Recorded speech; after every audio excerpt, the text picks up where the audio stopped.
for you personally, why is it important, and why do you think the townspeople think it's important? Like, what is the significance of this sculpture to Skowhegan in a way?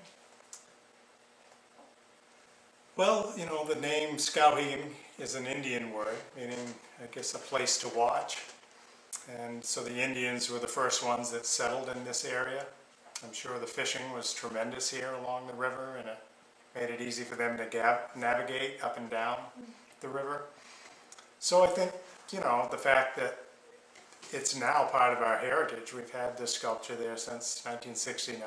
It's the tallest wooden Indian sculpture in the world, and the fact that it's so unique, I think a lot of people are very proud to be the owners of that. According to your experience, what is the residents' feelings about this statue?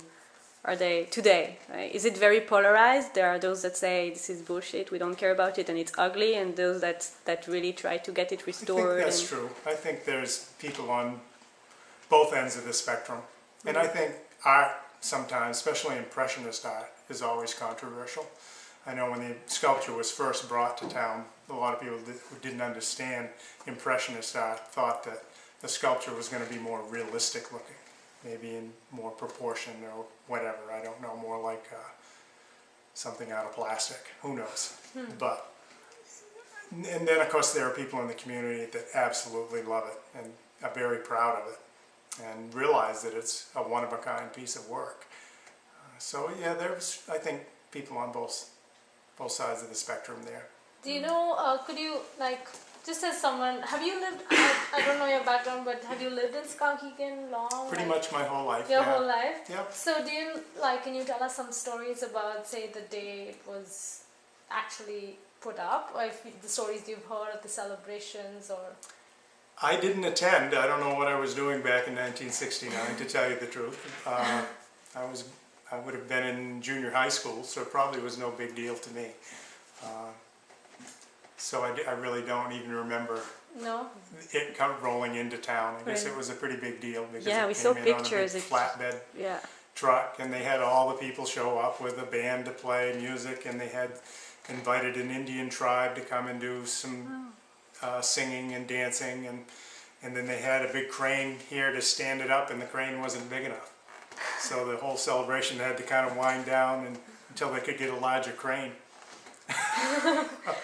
So I don't know if it got postponed a whole day, or they were able to bring another crane, a larger crane on site the same day, and it just made for a longer day of celebration. I'm not positive about that. But there are some older people in town that still remember that. I think you've met Katie Willett. Yes. Yeah, Katie's she a said wealth of information. She was just around looking for corn on the cob. Yeah. That day she was in charge of looking for corn, and there was just, people were just going through all the corn on the cob so quickly that her father told her to go outside of Skowhegan to get more corn. Oh, yeah. That's funny. Yeah. Do you remember seeing the Skowhegan Indian sculpture yourself as a child for the first time? Do you remember? I do. Can you tell us a little bit about that? Well, I was shocked at how tall it was. You know, when I heard my parents talking about it, and they thought it was funny looking. You know, to put it politely. Again, you know, it's an Impressionist type of art, so I can remember going down there for the first time and seeing it and thinking, wow, this is really, really big. How did he ever do that? Because I had a little bit of limited knowledge of woodworking at that time. My dad was a carpenter, and I learned the carpentry trade from him and his brothers and my great uncle. So to see that sculpture standing there, you know, that tall I remember being very impressed. Yeah. Was it like, growing up, did activities happen around the sculpture? Was it like integrated in school? Was it important at all to being in town? Well, we used to have a big rivalry in football with the neighboring town of Madison. Yeah. And prior to the game, which was always the last game of the year, and oftentimes on Veterans Day, they would have a big rally and a bonfire like on Friday night. The Skowhegan football team? Yep. Okay. And the cheerleaders would be there, and there'd be a big bonfire, and they would sing the school song, and the cheerleaders would cheer, and there'd be a big bonfire there on Friday night, and then the game would be on Saturday morning. Where was right the at the base of the Indian. They The would base have of the the Indian? bonfire in the parking lot, and a lot of the community would show up for that because it was a big deal. It was a big game. Okay, okay. Yeah. We also heard something like the other way around. We That- heard that That the opposite team would come and throw arrows at the Yeah. Indian. I've heard people, we've had to pull arrows out of it. When Really? they've shot arrows into the sculpture. did that cause any damage? Well, not serious damage. No, You know. He survived. Survived the wounds. And the rivalry with Madison, you know, kind of fell by the wayside over the years. The Skowhegan area grew and Madison didn't, so we moved into a different class. We became a Class A school, so we played teams that had a similar population in their student body, and Madison pretty much has stayed the same. So that game stopped being played years and years ago. So with the, you know, without the rivalry, the arrows stopped. There were no more arrows shot into the Indian that I know of. But yeah, it's one of those things, you know, again, like I said earlier, you know, I think there are a lot of people in the community that are very proud of owning that sculpture because it's so unique. And other people, they don't even give it a second thought, you know, it's just there. Can you tell us a little bit if you know about the dress and what the Indian is wearing, or like his garment? at I all? really don't know the history of that. And that's a good question. And I would guess that Bernard Langley perhaps did some research on, you know, what the garments would look like, and, you know, the necklace that the Indian has and the headdress. Perhaps all of that was researched, so we would have, you know, a measure of authenticity to the sculpture. The necklace is also made of wood, the three Yeah. things. The beads are Yeah. carved wood, round balls, but the necklace itself, I believe, is metal. Is metal? Yeah, Okay. Did you know Bernard Langley? No. No. I did not. Because he was also Native American, right? No, I think someone told I us. do not think he was. Someone told us this, no? That He he was may have had- Abenaki. He Yeah, was? Yeah. That's interesting. I've never read that. Yeah, I read that somewhere. He was Abenaki. He didn't look Indian, No. so, but not to say he didn't have some Indian blood in him. Yeah, maybe. So in 1969, the Skowhegan Hospitality Association commissioned Bernard Langley to build that sculpture.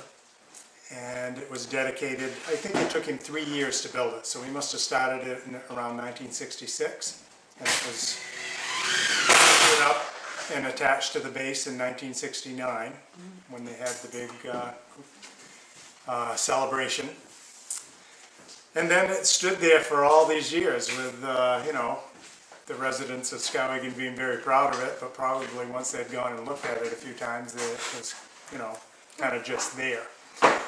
And so it's owned now by the Chamber of Commerce. The Skowhegan Hospitality Association ended up kind of morphing into what is now the Chamber. So they're the owners of the sculpture. And it's easy to see why the sculpture deteriorated over the years. Obviously, it's been outside, subject to the wind and the weather and rain and snow. And it's such a large sculpture. It stands 68 feet tall, and that's on top of a 20-foot base. So before I think anyone realized that it had started to deteriorate, you know, just to be able to see that from the ground, it went unnoticed for quite a few years. So when somebody finally saw, oh yeah, you know, this needs some attention, some of the pieces were pretty well weathered and worn. And that's why we took those pieces off.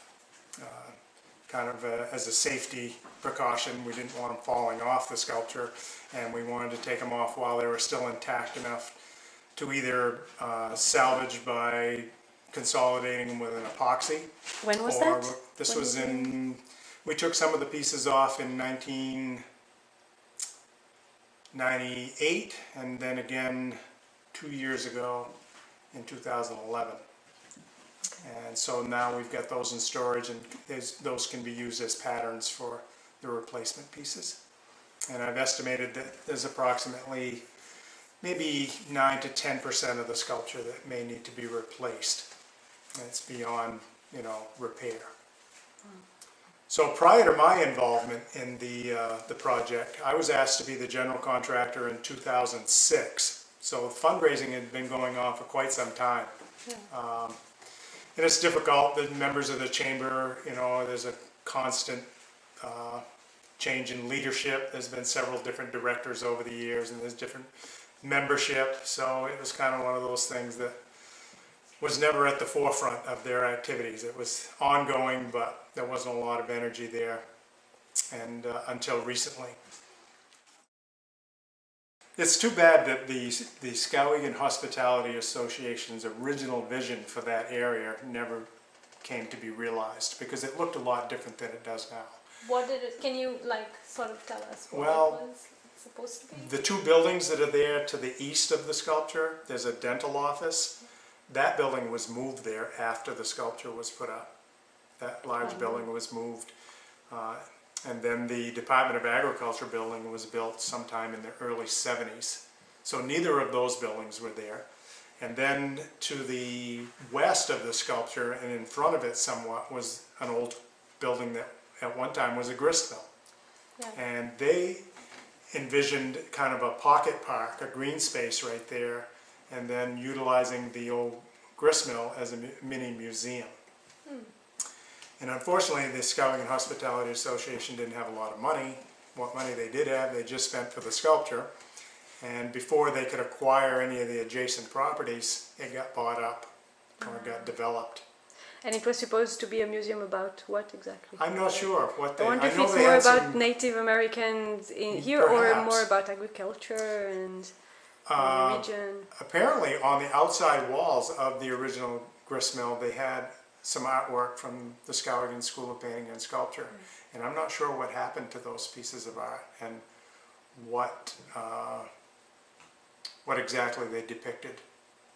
And that's something that we should, as we get closer to next summer, which is going to be a pretty big deal, it would be fun to find out more and more about the history of, those pieces of art, for example, where those ended up. Do you know what those pieces of art were? Like as a I child, don't ever did you remember seeing them. You don't remember No. seeing them?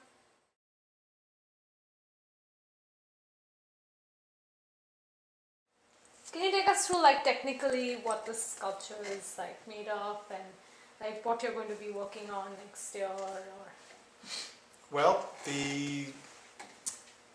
every inch of the sculpture will be scraped of any loose paint, just like you would on a large house or a big boat. And then it would get primed and painted with 2 coats of the same original coatings that were used back in 66, 67, or 68 when he built it. And then any wood that is deteriorated but still salvageable, we will consolidate that with epoxy fillers, where we would, the first step to that is to use a clear penetrating epoxy. It's a 2-part system. You have a resin and a hardener, and that would be applied to the wood that's deteriorated, and that would penetrate deep into the wood and harden.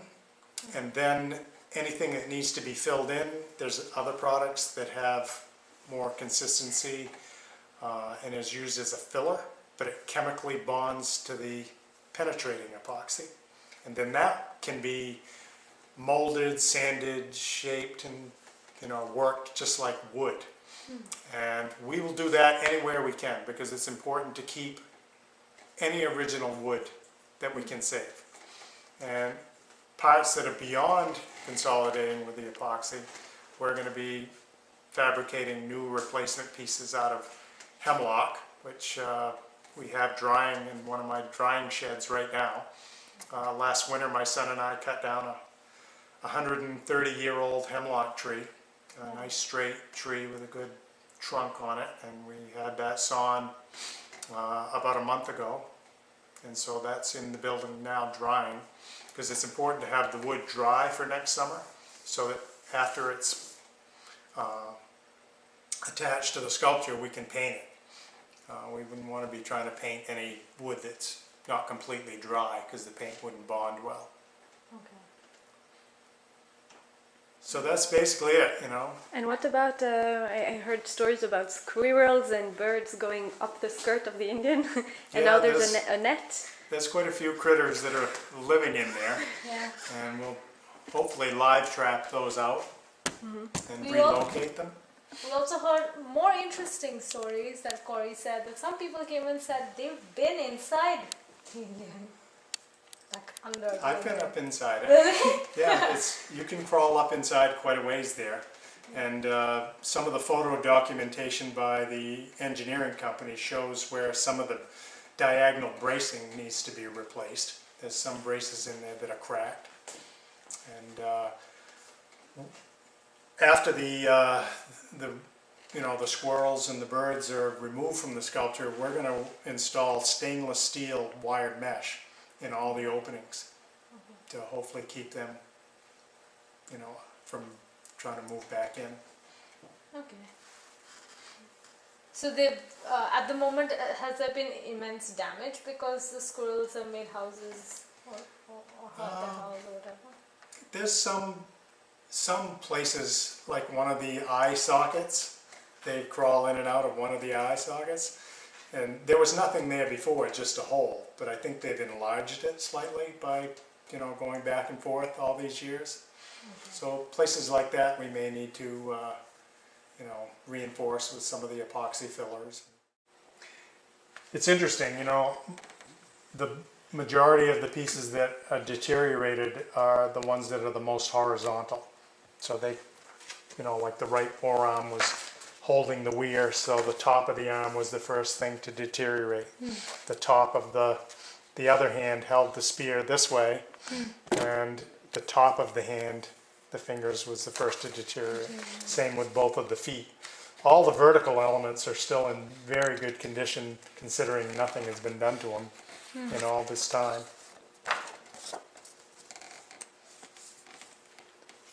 This is an eye that the squirrels have been using for access to the interior of the sculpture.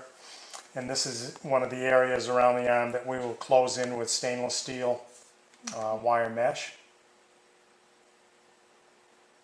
And there they've actually, the top of the head was actually flashed with lead.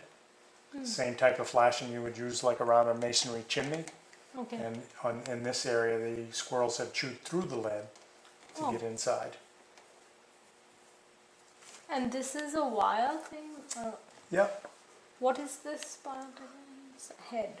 Okay. It would look like a headdress. I think this kind of would be holding the feathers. Oh, okay. But it also acts as a structural element, keeping the cladding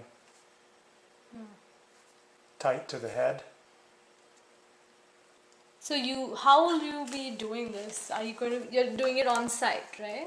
Yes, we've got a company coming up from Portland that will be, of course we'll fabricate the new parts here in the shop and then bring them there for assembly. Okay. And we've got a company from Portland, very specialized company, to set up the scaffolding.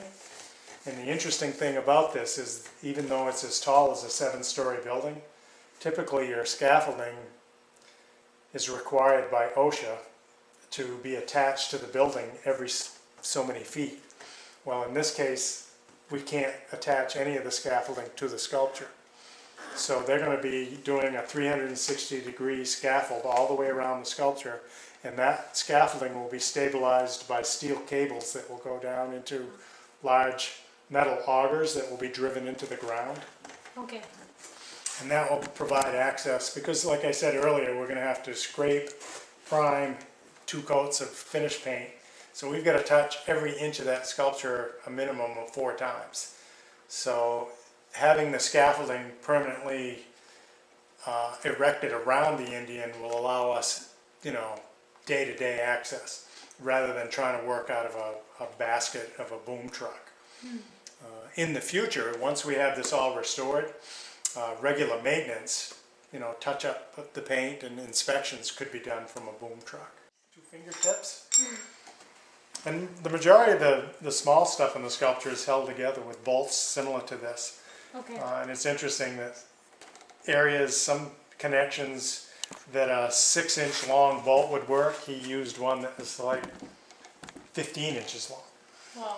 So I know from seeing some of his work, like I went to the show at Kobe probably 5 years ago called The Middle Years, Yeah. and it showed all of his stuff that he had done in the middle of his career. It was much smaller sculptures, but you could tell he was a real scavenger. He would find art in things that other people would throw away. Yeah. Like he did a lot of mosaics out of small wooden pieces that he found at like a wood turning mill. Yeah. All these little scraps he would arrange and make art from it. I'm just wondering, how long will this take, this restoration? Well, of course, we've gotten, the trees cut down and, the wood parts sawn out, and those will be dried over the winter. And from the time that the scaffold is erected in place, I'm estimating 3 to 4 months to do the work. And that's given us a little leeway for rainy days. Yeah. That's a big variable. I mean, if we have a month like we did here in June where it's very rainy and wet, obviously we wouldn't be able to do any of the painting. Yeah. And it's going to be you and a team of... I will probably have my lead carpenter, Joe Allman, would be on site every day. And then one of my other carpenters, probably Shane Clark, will be there every day. And then maybe one laborer. Okay. So there'll probably be 4 of us there for 3 to 4 months.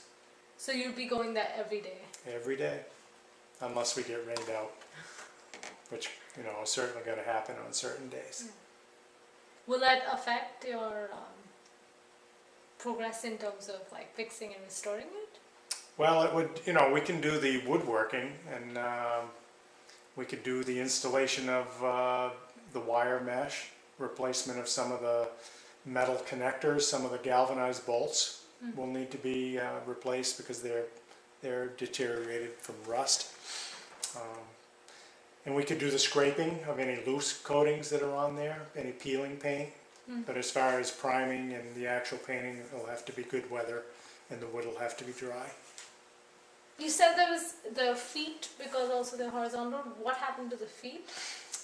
Those are in pretty serious deterioration.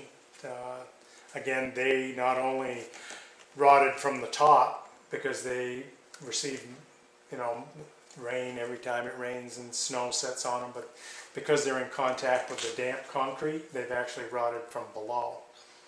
So how are you going to Those will probably be pretty close to 80% new. Okay. Back in 2006, only one of the feet was in serious condition, and now both of them are. So you're going to replace that entire structure? The feet, probably about 80% of the feet. And that's going to be done on site as well? Well, we'll shape the parts here in the shop. All the wood is up back in one of my drying sheds, and So you need it's wood carving, right? So you need to kind of look at the model and try to do exactly the same, but there's no casting or anything. No. Just... No, and it'll be a combination of power tools and mostly hand tool work, which I presume he used. But any of the drilling would probably, some of the large bolts would have to be pre-drilled to be able to insert those. So there'll be quite a bit of handwork, draw shaves and chisels. So you'll be imitating his sculpture in some way? Yeah, we'll be trying to do it exactly the same way. We'll be trying to think like Bernard did, when he built it, and try to, pay homage or, respect to the way he crafted all the pieces and try to do it as closely to the original way as possible.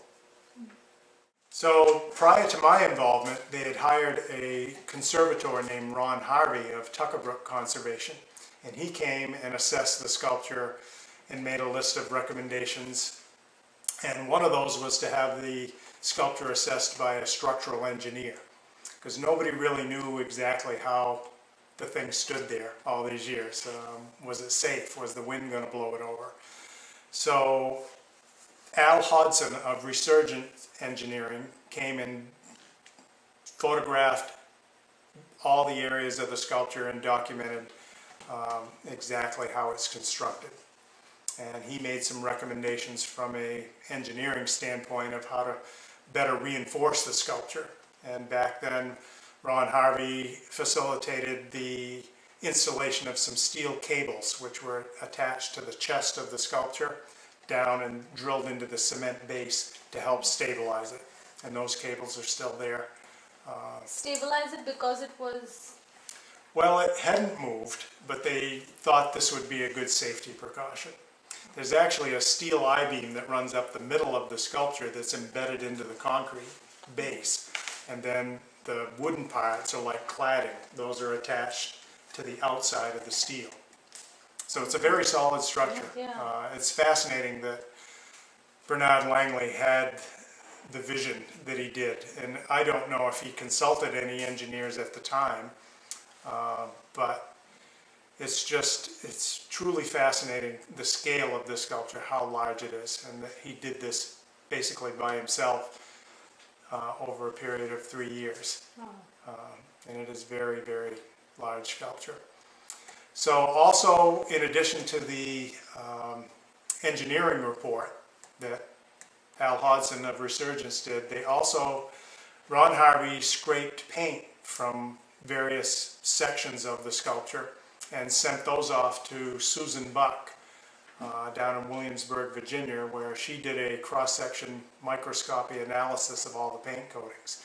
So now we have a very extensive report on exactly what coatings were used and what the colors were. So when it comes time next summer to repaint the sculpture, we can put back exactly what was there before.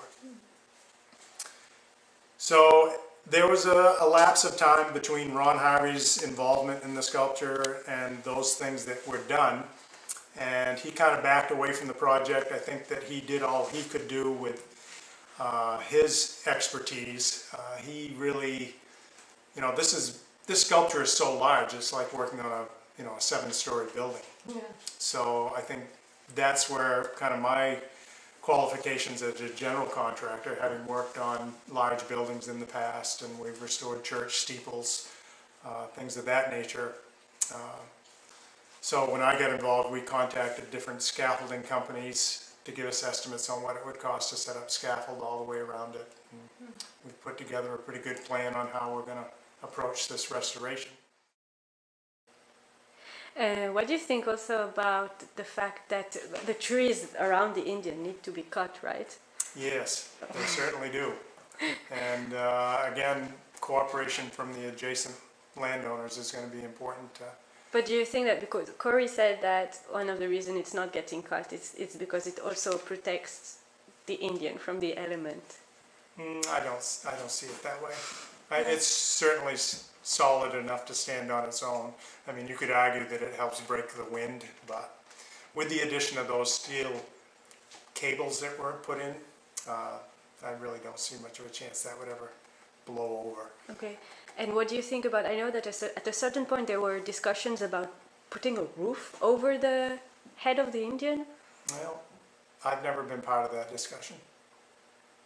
Perhaps an umbrella would be more appropriate. A huge umbrella. Yeah, right. I mean, I've had people, I know a very accomplished architect who taught architecture for years in Brown University, who moved to this area, that when he saw that sculpture for the first time, and has such a great appreciation for it coming from his background, he felt that should be completely enclosed in glass and climate controlled. That's how important he feels that sculpture is. Why is So it there's important? somebody on that end of that spectrum. But don't you think it would ruin it in another way, no? Well, that's debatable.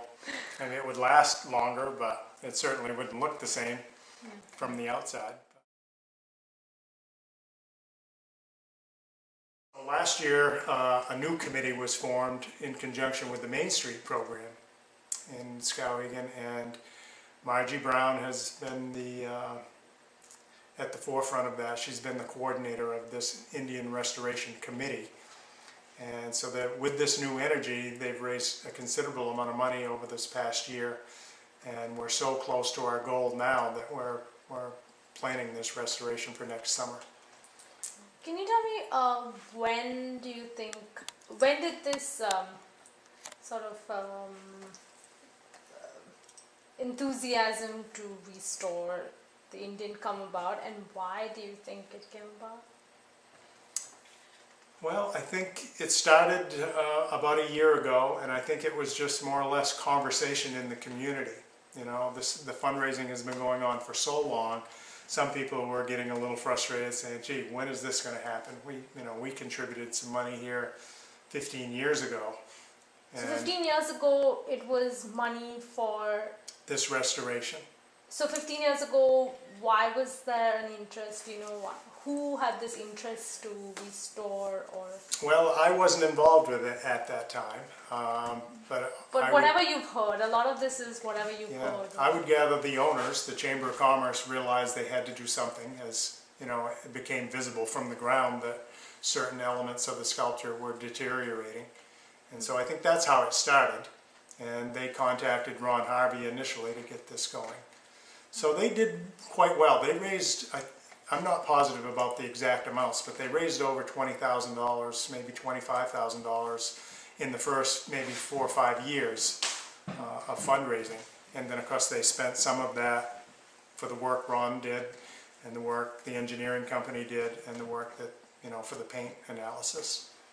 And so then it kind of tapered off. You know, I think there was a change in leadership at the chamber, and of course anytime there's a change in leadership, they've got to learn the ropes of running the organization, and I think this restoration effort got put on the back burner, so to speak. And up until recently, you know, it was just kind of chugging along at a very slow pace. So with the new committee formed in conjunction with Main Street, there's been a lot of new people that aren't necessarily members of the chamber that have been involved. And you know, the more people you have involved, the more contacts they have, the more people that they talk to. And now that Bernard Langley has passed away, there's a greater interest in a lot of his past work. And next summer, Colby College is going to have a period of time, I'm not sure if it's a month or 2 months, a showing of all of Bernard Langley's works that they own. And then there'll be the grand opening of the museum in Cushing that is co-owned by Colby and the Kohler Foundation. So it's amazing the amount of work that this man did. Thousands and thousands of pieces of art over the years. Would you say then this sculpture is just a celebration of Bernard Langley, not the town, really? I guess it's a combination of both. Yeah? Yeah, I think, you know, like a lot of artists, they become more famous after they've passed away. So I think next summer there'll be a lot of emphasis on Bernard Langley and his work. And of course, there'll be a lot of publicity about the Indian sculpture because it's probably his most famous piece. Okay. And that's what we hope. We're going to continue the fundraising efforts so that if we have any money left over after the restoration, we can put any additional monies into a reserve account for, you know, inspection and touch-up, perhaps every 4 or 5 years.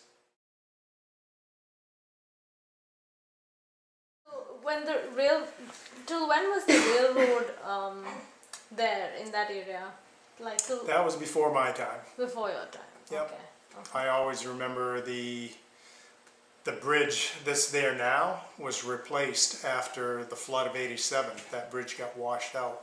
The And that was the suspended bridge original- or the other one? The walking bridge walking there, bridge, yeah. the one that goes high over the gorge. Yeah. That got washed out in the flood of '87, and back then that was the original trestle bridge. It was a big enough bridge to support the weight of a train, but it had been converted to just a pedestrian bridge. And then when it got washed out, they built it back as just a pedestrian bridge. So it's been many, many years since the rail came into town.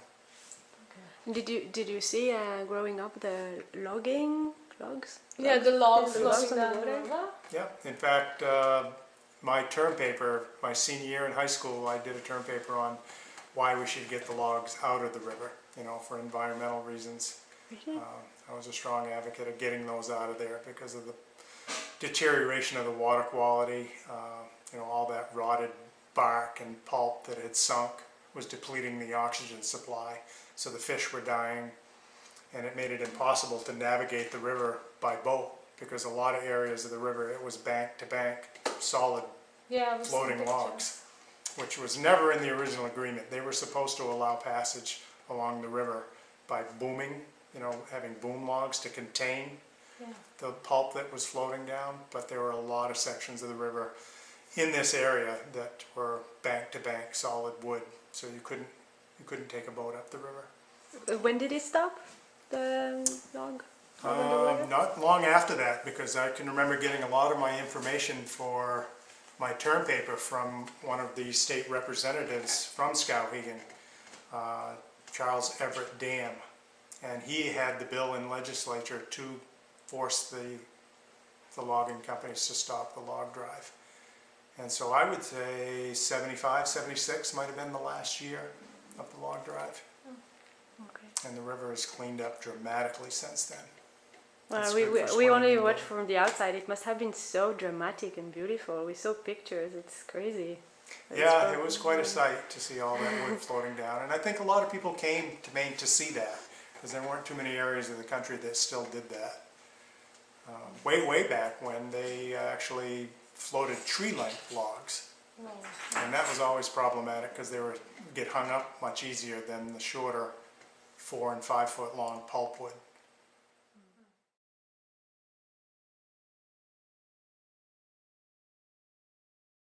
But the Main Street Design Committee has taken it upon themselves to improve the surroundings of the sculpture.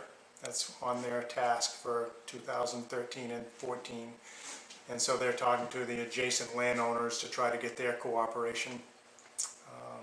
Do you know what they have in mind? Well, I haven't seen any of the drawings yet. I think it's still in the conceptual stage.